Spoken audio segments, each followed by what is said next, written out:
நடிகர் விஜய் சேதுபதி நடிப்பில் வெளிவந்த மகாராஜா திரைப்படம் சீனாவிலுமே ரிலீஸ் செய்யப்பட்டிருக்கு. அங்கே குடும்பங்களாக வந்து மக்கள் இதனை கொண்டாடிட்டு இருக்காங்க.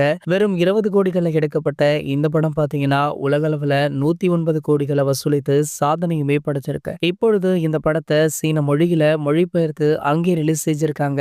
மொத்தமாய் 3 நாட்கள்ல மகாராஜா படம் அங்கேயே 1 மில்லியன் வசூலித்திருக்கான். அதாவது இந்திய நாட்டின் மதிப்பின்படி இந்த படம் அங்கே திரையிடப்பட்ட 3 நாட்கள்ல மொத்தமாக 10 கோடிகள் வசூல் சாதனை படைச்சிருக்கு. சீனாவுல இதற்கு முன்னரும் அங்கே தமிழ் படங்கள் ரிலீஸ் செஞ்சிருக்காங்க. அப்படி மகாராஜா படத்திற்கு முன்பே 2 படங்கள் நல்ல வசூலை கொடுத்திருக்கு. சீனாவுல வாரத்திற்கு 3 படங்கள் மட்டுமே ரிலீஸ் ஆகுமா. அந்த 3 படங்கள்ல இந்த முறை விஜய் சேதுபதியுடைய மகாராஜா படமும் ஒன்று அப்படின்னுமே சொல்லப்படுது. இதற்கு முன்னாடி சீனாவுல தமிழ் படங்கள்ல அதிக வசூலை பெற்று தந்த படம் அப்படின்னா அது சங்கர் டைரக்ஷன்ல நம்ம ரஜினிகாந்த் சார் நடிப்புல வெளியான 2.2 திரைப்படம் தானா.